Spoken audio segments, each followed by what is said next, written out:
Don Andrés Pastrana.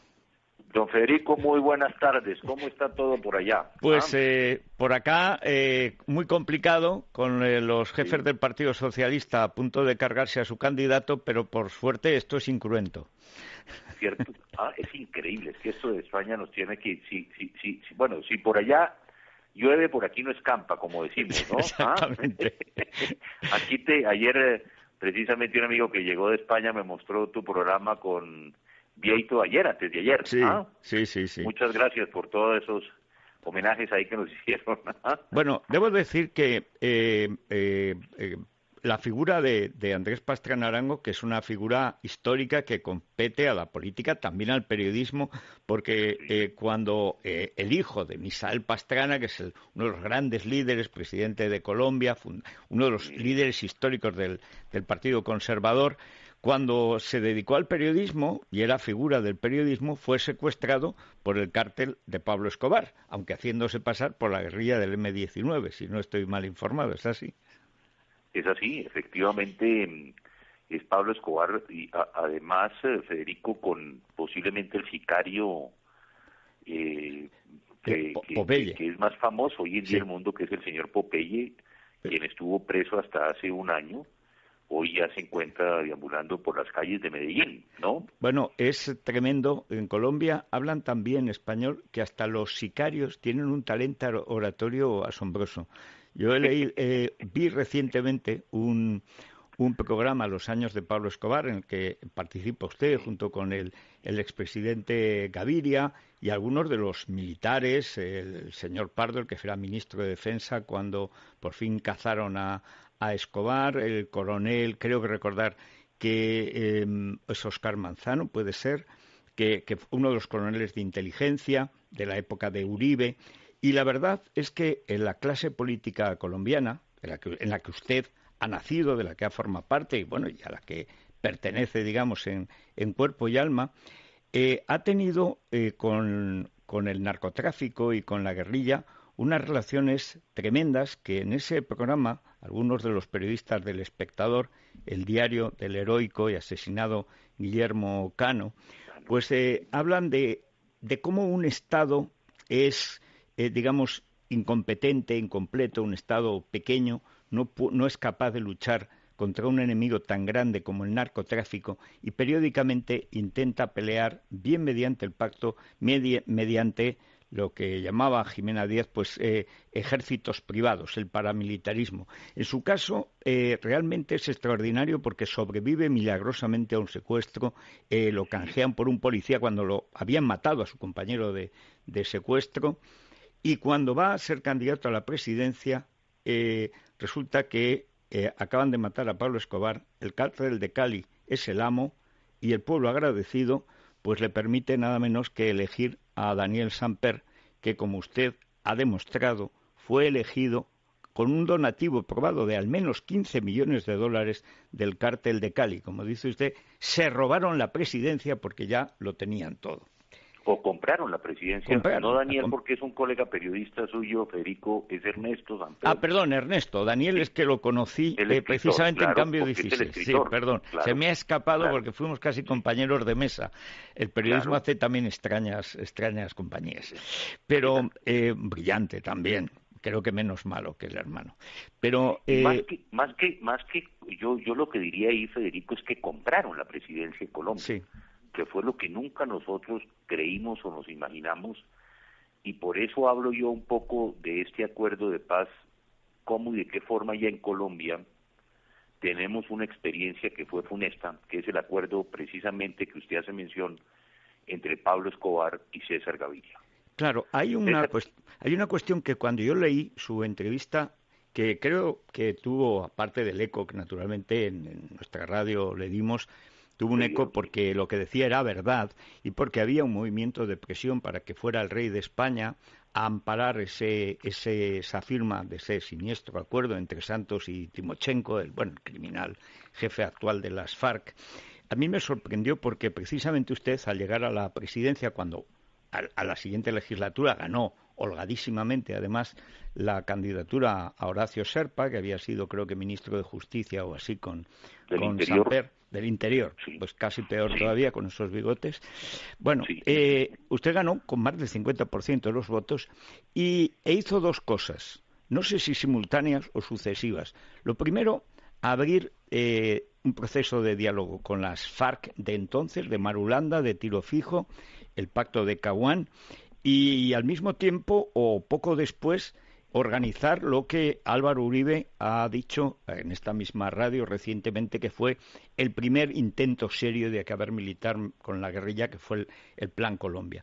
¿Por qué usted, habiendo estado secuestrado, pensó que era posible un pacto con las FARC? Recuerdo que nuestro común amigo, conocido Plinio Apuleyo Mendoza, le criticaba entonces: este hombre Sí. parece mentira cómo puede ser tan inocente. Duró unos meses aquel acuerdo con la zona de despeje. ¿Qué falló entonces y qué se está repitiendo ahora, o se trata de cosas totalmente distintas? Yo creo, Federico, que son cosas totalmente distintas. ¿Por qué? Esa es muy buena pregunta. ¿Por qué yo me comprometo a hacer un proceso de paz con las FARC? Hay que llamar la atención que en octubre de 1997, meses antes de la primera vuelta presidencial en Colombia, que se celebraba en mayo de 1988, en las elecciones de gobernadores se metió en una urna especial, Federico, una papeleta que se llamó el mandato por la paz. Uh-huh. Los colombianos, esa papeleta no se contaba, simplemente los jóvenes de Colombia dijeron: vamos a poner una urna junto a las urnas de elección para que la gente vote si quiere la paz en Colombia o no. Estamos hablando de 1997, 10 millones de colombianos depositaron una papeleta por la paz. Todavía nadie en Colombia, Federico, ha logrado sacar esa votación. ¿Qué significaba esa papeleta? Esa papeleta significaba que era un mandato que se le entregaba al presidente que iba a ser elegido meses después, que su primera obligación era buscar la paz de Colombia. Yo ni siquiera era candidato en octubre del 97. Uh-huh. Cuando llego ya a la candidatura, entiendo que ese es un mandato del pueblo colombiano diciéndole al presidente de Colombia: presidente, busque hacer la paz. Uh-huh. Usted recuerda, Federico, que yo me meto y yo dije entre la primera y la segunda vuelta, yo le dije a los colombianos que si yo ganaba las elecciones, lo primero que iba a hacer era ir a las selvas de Colombia a hablar con Tiro Personalmente, Fijo. y fue, siempre Personalmente. dijeron: estos Pastrana, ¿cómo son estos Pastrana? De ¿Qué loco, carácter? yo creo. Porque lo hizo. Me metí y le pregunto a Tiro Fijo ese día: ¿cuántos guerrilleros tengo yo aquí cuidando la zona donde estoy reunido con usted? Y me dijo: presidente, hay 2.500 guerrilleros. Y yo estaba absolutamente solo. Uh-huh. ¿Qué significa aquí? Yo le dije a Tiro Fijo ese día: mire, Manuel Marulanda, yo quiero hacer la paz de Colombia porque es un mandato que me entregaron los colombianos. Yo, de todas formas, voy a fortalecer un ejército para la guerra o un ejército para la paz. Y usted, como comandante de las FARC, va a decirme para qué quiere que utilice el ejército, si para la guerra o para la paz. Y por eso creo el Plan Colombia. Porque si usted recuerda, Federico, entre enero de 1998 y agosto del 98, cuando yo me posesiono, estaba el presidente Samper en la presidencia, Uh-huh. se habían secuestrado más de 1.000 soldados y policías. Era tremendo, sí, sí. Más de 1.000 soldados en 6 meses, y eso es lo que me toca a mí cuando llego yo precisamente a la presidencia. Segundo, el presidente Samper no tenía visa, y no tiene visa para ir a los Estados Unidos, porque lógicamente se comprobó, como usted bien lo acaba de decir, que el narcotráfico compró la presidencia de Colombia, y al finalizar mi gobierno terminamos siendo nosotros los terceros mayores receptores de ayuda de los Estados Unidos después de Israel y de Egipto. Uh-huh. Eso fue lo que permitió crear un ejército moderno, fortalecer un ejército claro, como nunca antes en la historia de Colombia, que es lo que yo le dejo a Álvaro Uribe. Uh-huh. Y Álvaro Uribe, yo en febrero del 2002, recuerda que yo rompo la zona de distensión, Uh-huh. bombardeo en 2 días, porque la gente a veces tiene la misión: ¿cuánto tiempo se demoró Pastrana en recuperar la zona? 24 horas. En 24 horas entramos con los militares a la zona, la FARC salió corriendo, y lo que los llevó, Federico, hoy a estar sentados en la mesa de negociación fue el Plan Colombia. El Plan Colombia derrotó militarmente y políticamente a las FARC, y por eso se sentaron en La Habana. Pero hay una cuestión, señor Pastrana, que usted deja claro en la entrevista, también que apoya, viniendo de sitios muy distintos y perteneciendo a familias poderosas, pero muy diferentes, no tienen demasiado que ver, y en Colombia las pertenencias pues siguen teniendo, los linajes siguen teniendo su importancia política, sobre todo a la hora de las rencillas. Sin embargo, dos personajes históricos relevantes, como el presidente Uribe, como usted crea el ejército que con Uribe se convierte en una máquina que realmente tritura a la guerrilla. ¿Por qué se acepta, y vamos al meollo de la cuestión del plebiscito que ha organizado el presidente Santos, por qué una guerrilla militarmente derrotada, confinada a Cuba y a Venezuela, o a los reductos, digamos, por qué es rescatada, por así decirlo, y le fabrican una constitución a medida que es mucho peor que aquella reforma constitucional que bajo presión de Pablo Escobar hizo Gaviria, cuando hizo también una reforma constitucional vergonzosa para crear la cárcel de la catedral, que solo servía para que visitaran a Pablo Escobar, René Higuita y Maradona? ¿Cómo es posible que un poder tan fuerte, bueno, por lo menos un poder como el que hereda Santos, ministro de Uribe, se convierta de pronto, se ponga de igual a igual y haga una constitución absolutamente disparatada que parece redactada por Pablo Escobar si hubiera sabido escribir? Yo estoy totalmente de acuerdo con usted y esto es lo que yo he dicho. Desafortunadamente en Colombia, Federico, tenemos el ejemplo del proceso de paz, si se puede llamar, o el proceso entre César Gaviria y Pablo Escobar. César Gaviria, como presidente de Colombia, nos vende la idea a los colombianos de que él sometió a Pablo Escobar al Estado colombiano. Y como usted lo acaba de notar, es totalmente lo contrario. Fue Pablo Escobar el que sometió al Estado y a César Gaviria con la catedral, donde masacraban en la catedral, no solamente jugaban fútbol. No, Ahí mataba él personalmente a la gente. Claro. Como lo reconoce César Gaviria, inclusive. Sí, ahora sí. En la catedral los sicarios como Popeye cometieron asesinatos. Y por eso yo digo que fue un engaño ese proceso de paz con el país, que es lo mismo que nos está pasando ahora. Aquí lo que nos está tratando de vender el presidente Santos es que él está sometiendo a las FARC al Estado colombiano y resulta que nos estamos dando cuenta que es la FARC la que está sometiendo al Estado colombiano y no el Estado colombiano a las FARC. Y por eso yo me he referido, Federico, a tres temas en los cuales inclusive he sido muy duro en la expresión de golpe de Estado. Golpe de Estado, ¿por qué? En el tema de la justicia. En el tema de la justicia, se creó un tribunal que se llama Justicia Especial para la Paz, que lo conforman, oígase bien, Federico, la mitad de ese tribunal lo va a conformar la guerrilla y la otra mitad la va a conformar el gobierno colombiano. El otro día yo tuve una discusión lo contrario con el presidente... lo contrario de la independencia judicial. Exacto, es totalmente golpe de Estado. Discutía con el presidente Felipe González, porque le dije, a ver, presidente, ¿usted se sometería a un tribunal en los cuales la ETA conforma la mitad del tribunal, el gobierno de España conforma la otra mitad para que lo juzguen a usted, para que juzguen a José María Aznar, para que juzguen a Mariano Rajoy, para que juzguen a los magistrados, para que juzguen a los periodistas, para que juzguen a los empresarios en Colombia? Incluso claro, a los militares y policías que han combatido a esos narcoguerrilleros. Imagínese ahora, porque ellos perdonados son los que van a juzgar. Fíjese lo que está pasando hoy en Colombia, que es muy interesante, Federico.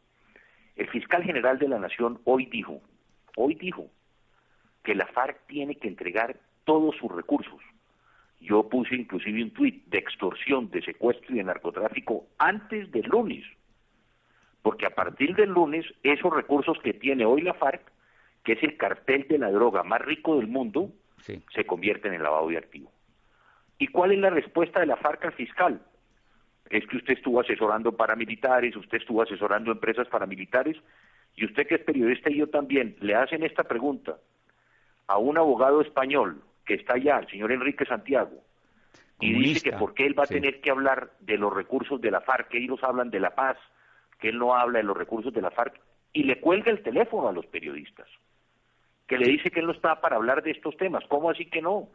Si el tema más importante es que la FARC es el cartel más grande de droga del mundo, y en los acuerdos, si usted los lee, Federico, no hay una palabra para que la FARC nos diga dónde están los recursos, quiénes son los socios del cartel de Sinaloa y el Chapo Guzmán o el cartel de los Soles en Venezuela, ¿Dónde están los laboratorios? ¿Cuáles son sus rutas? Y lo más importante, ¿dónde está el dinero para resarcir el daño que le hicieron a las víctimas en Colombia?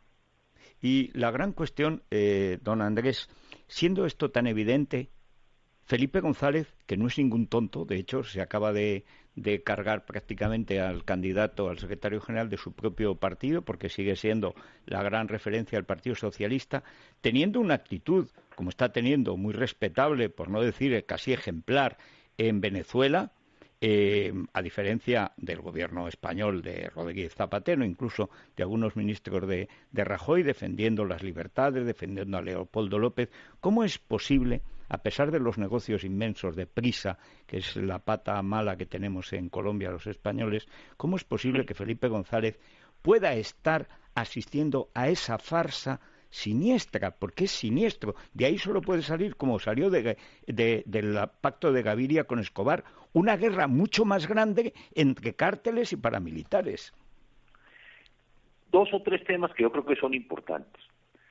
El presidente González lo ha dicho, y yo creo que lo ha dicho en España y lo dijo en Colombia, que no es el mejor acuerdo, que es un mal acuerdo, pero que es mejor un mal acuerdo que el tema de la guerra. Yo no creo. Cuando uno se sienta a negociar, Federico, uno tiene líneas rojas. Sí. Y aquí el presidente Santos borró esa línea invisible que quedó hoy en día entre el bien y el mal. Hoy el presidente Santos, y en este acuerdo es el primer error que se cometió, en que era un proceso entre victimarios y víctimas, que éramos los colombianos. Y si usted lee el acuerdo hoy, o todos somos víctimas, Federico, o todos somos victimarios. Segundo, ¿cómo podemos entender lo que yo dije en el ABC, y afortunadamente el rey Felipe VI no vino a Colombia? Lo que se celebró en Cartagena hace 2 días fue un acto político, porque la FARC y el gobierno ya habían firmado el acuerdo de paz, porque si no se hubiera firmado el acuerdo no podría haber un plebiscito el próximo domingo. Lo que hubo, y nosotros lo hemos denunciado, digo nosotros porque con el presidente Uribe llamamos la atención a los jefes de Estado y de Gobierno y a los ministros de Relaciones Exteriores, les hemos dicho, señores, ustedes están interviniendo en un acto político a favor del sí. La Carta de San Francisco de las Naciones Unidas, resoluciones de las Naciones Unidas prohíben la intervención directa de jefes de Estado en la política interna de nuestros países. Y lo que hubo ayer, o antes de ayer, perdón, en Cartagena fue un acto eminentemente político. Y eso lo denunciamos. ¿Cómo sería de político? Yo digo que lo que reafirma que es político es que el expresidente Uribe y yo no estuvimos invitados al acto. Ni siquiera si nos la verdad invitaron. Era la paz, no nos invitaron. Las altas cortes tampoco se hicieron presentes. Si de verdad era un acto para traer la paz de Colombia, ¿por qué excluyen a expresidentes y a miembros de las altas cortes? Y algunos de ellos se excusaron de ir. Entonces, esa es la preocupación y lo que decimos nosotros. El otro tema, Federico, que hay que estar, y yo creo que España desafortunadamente lo viene impulsando, que es la suspensión de la FARC de la lista de narcoterroristas de Europa. La FARC sigue delinquiendo. La FARC no ha entregado las armas. ¿En qué país del mundo, usted que es un gran periodista, ha oído que se pueda celebrar un proceso electoral cuando las armas siguen en manos del enemigo con el cual vamos a celebrar un debate electoral? La Corte Constitucional en Colombia dijo que la FARC tenía que entregar sus armas antes del plebiscito, y las FARC armadas están ejerciendo presión a ciudadanos en los lugares más lejanos de Colombia. Entonces, ¿cómo podemos entender esto? Que los vayan a sacar de la lista de terroristas cuando es el cartel más rico del mundo. Y por último, los frentes de la FARC que están dedicados a la droga, esos frentes como el primero, y se dice que hay 3 o 4 más, no se van a someter al proceso de paz, ya lo dijeron. Y tan es así que en el fin de la conferencia que celebraron las FARC en San Vicente del Caguán, en esa reunión dijeron que le pedían a los frentes, primero en especial al número 1, que se sometieran a un proceso de paz. Pero eso, a mi opinión, es puro teatro. Las FARC firma la mitad el papelito, se colocan de diputados, tienen televisiones, tienen radios, y la otra mitad sigue con el negocio. Es que es una cosa... Claro. Eso es lo más grave. Lo que yo digo, no hay en el acuerdo. Pero además, Le voy a dar simplemente un dato si tengo un minuto. Sí, sí. Cuando yo llego al gobierno, Federico, teníamos 180.000 hectáreas de cocaína, ¿ok? Cuando yo creo el Plan Colombia en el año 2000 y yo termino mi gobierno en el 2002, les entregué al país 90.000 hectáreas, redujimos a la mitad la coca. El presidente Uribe continuó con el Plan Colombia y terminamos en 40.000 hectáreas. El presidente Santos hace 3 años le dio a la FARC la posibilidad de aumentar su negocio de la droga y prohibió la fumigación aérea. En el primer año pasamos de 40 a 90.000 hectáreas de cocaína. En el segundo año, de 90.000 a 150.000. Y este año, Federico, las Naciones Unidas calculan en 200.000 hectáreas lo que le deja Santos a la FARC.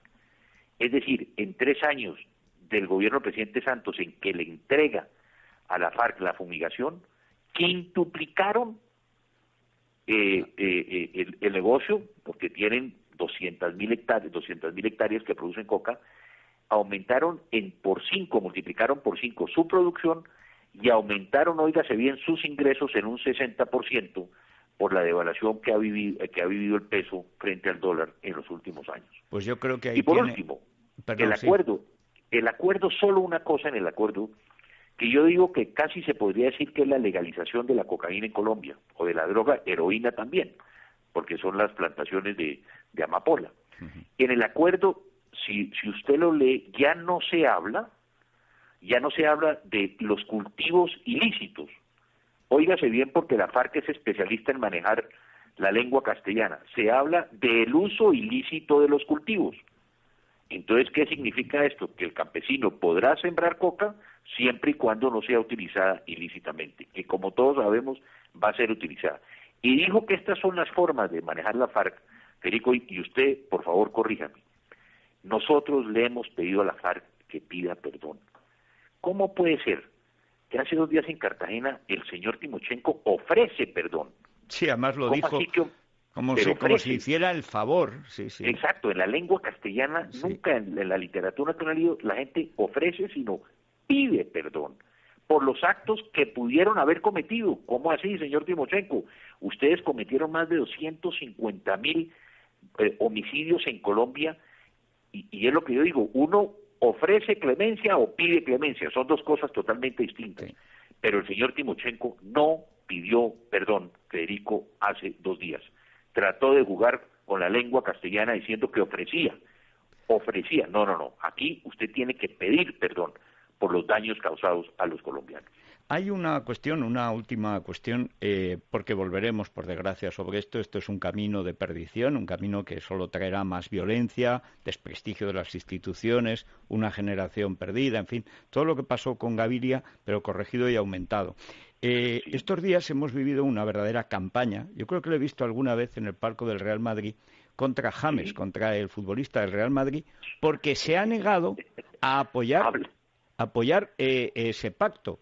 Ha habido otro futbolista menos conocido, aunque de la selección, que es del Alavés, que ha dicho que está en contra del pacto porque además, como no, está claro que Santos no lo hace por Dios, pues es evidente que solo puede venir el mal. Pero como Daniel Torres es menos conocido que James, no ha tenido que aguantar los insultos de uno de estos sicarios periodísticos, porque llamarles periodistas sería excesivo, del grupo Prisa, que es el gran valedor de este siniestro proceso. Aunque James es un fino jugador, ¿usted cree que va a resistir la presión hasta el domingo? Yo creo que sí. Además, como usted dice, es que uno no entiende esta presión que se hace o bien sobre un jugador como James o sobre un artista. Hay artistas que están a favor, otros que están en contra, algunos lo han expresado, otros no. Pero yo le hago una pregunta, ¿por qué este tipo de periodistas, más bien Federico, no le pide a los presidentes de América Latina que puedan declarar acerca de las violaciones de los derechos humanos, de la dictadura, de la crisis humanitaria que se está presentando y alimentaria en Venezuela? Es increíble pensar que hay periodistas que le dicen a un jugador que salga a expresar si va a votar sí o no en un plebiscito absolutamente amañado, porque aquí y también lo que tenemos que decir, yo no sé, Federico, si usted sabe, en los últimos 3 años se han gastado $1.000 millones comprando medios de comunicación. comprando precisamente foros. Claro. Yo, por ejemplo, he sido un crítico del foro que acaba de hacer PRIS en Colombia o el que hicieron en España con la visita del presidente Santos. ¿Quién patrocina ese foro? La fundación del propio presidente de la República, la Fundación Buen Gobierno. ¿Dónde se ha visto ese caso? No hemos visto ningún caso en la historia que esto suceda. Han gastado $1.000 millones en publicidad. Es lo que yo digo, si el acuerdo firmado entre Santos y Timochenko era tan bueno, ¿por qué van a gastar $1.000 millones en publicidad? Y segundo, lo que es más triste es que los colombianos llevamos casi 60 años de violencia en Colombia y resulta que un acuerdo que nos presenta el presidente Santos, un acuerdo de paz supuestamente, que nos debe unir a los colombianos, lo que ha hecho es dividir al país. Algo malo está sucediendo. En fin, vamos a ver lo que sucede. Creo que sucederá lo peor, porque es evidente que cuando los buenos no actúan, pues triunfa el mal. Pero en todo caso, muchas gracias por aclarar. Hay muchísimos colombianos que viven en España y, desde luego, muchos que no comulgan con ruedas de molino. Por lo tanto, no comulgan tampoco con eso. Estoy seguro de que para muchos habrá sido una alegría el poderlo escuchar aquí en el radio. Muchas gracias. Federico, y solo una cosa, sabiendo que hay tantos colombianos, ¿usted cómo puede pensar que el próximo domingo para muchos se va a definir el destino de Colombia? Los colombianos que viven en el extranjero no pueden votar. Entonces uno dice, bueno, ¿cómo es esto? ¿Ah? ¿Qué es lo que está pasando? No pudieron inscribirse, en fin. Hay temas que vemos con mucha preocupación. Ojalá el pueblo colombiano salga a votar, y yo digo el no, porque yo creo que el próximo domingo, de acuerdo con las últimas encuestas, puede presentarse, yo lo denomino un Brexit, en Colombia también, frente a un acuerdo que hoy los colombianos cada vez que oímos más a los jefes de la FARC, nos damos cuenta de que tenemos que pensar en el no y no en el sí a un mal acuerdo. Con un mal acuerdo de paz y con narcotráfico, nunca podrá haber paz en Colombia. Muchísimas gracias, don Andrés, y suerte para Colombia, que falta le va a hacer. Muchas gracias a ustedes.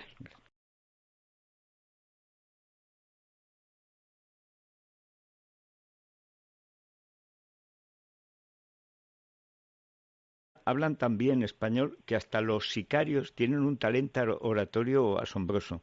Yo vi recientemente un programa, Los años de Pablo Escobar, en el que participa usted junto con el expresidente Gaviria y algunos de los militares, el señor Pardo, el que era ministro de Defensa cuando por fin cazaron a Escobar, el coronel, creo que recordar que es Óscar Manzano, puede ser, que uno de los coroneles de inteligencia de la época de Uribe. Y la verdad es que en la clase política colombiana, en la que usted ha nacido, de la que ha formado parte y bueno, y a la que pertenece, digamos, en cuerpo y alma, ha tenido con don Andrés Pastrana. Don Federico, muy buenas tardes. ¿Cómo está todo por allá? Pues por acá muy complicado, con los jefes del Partido Socialista a punto de cargarse a su candidato, pero por suerte esto es incruento. Cierto. Es increíble, es que esto de España nos tiene que... Bueno, si por allá llueve, por aquí no escampa, como decimos, ¿no? Exactamente. Ayer precisamente un amigo que llegó de España me mostró tu programa con Vieito antes de ayer. Sí. Muchas gracias por todos esos homenajes ahí que nos hicieron. Bueno, debo decir que la figura de Andrés Pastrana Arango, que es una figura histórica que compete a la política, también al periodismo, porque cuando el hijo de Misael Pastrana, que es uno de los grandes líderes, presidente de Colombia, uno de los líderes históricos del Partido Conservador, cuando se dedicó al periodismo y era figura del periodismo, fue secuestrado por el cártel de Pablo Escobar, aunque haciéndose pasar por la guerrilla del M-19, si no estoy mal informado, ¿es así? Es así, efectivamente es Pablo Escobar y además Federico con posiblemente el sicario que es más famoso hoy en día en el mundo, que es el señor Popeye, quien estuvo preso hasta hace un año.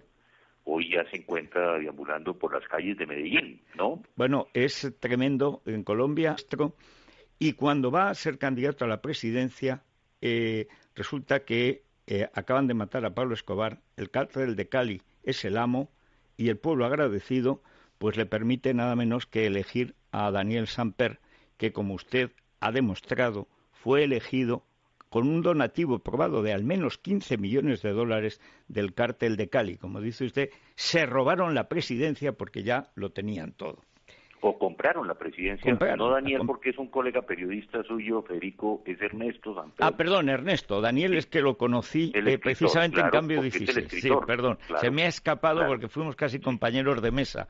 El periodismo hace también extrañas con el narcotráfico y con la guerrilla, unas relaciones tremendas que en ese programa algunos de los periodistas del Espectador, el diario del heroico y asesinado Guillermo Cano, pues hablan de cómo un Estado es, digamos, incompetente, incompleto, un Estado pequeño, no es capaz de luchar contra un enemigo tan grande como el narcotráfico y periódicamente intenta pelear, bien mediante el pacto, mediante lo que llamaba Jimena Díaz, pues ejércitos privados, el paramilitarismo. En su caso, realmente es extraordinario porque sobrevive milagrosamente a un secuestro, lo canjean por un policía cuando lo habían matado a su compañero de secuestro.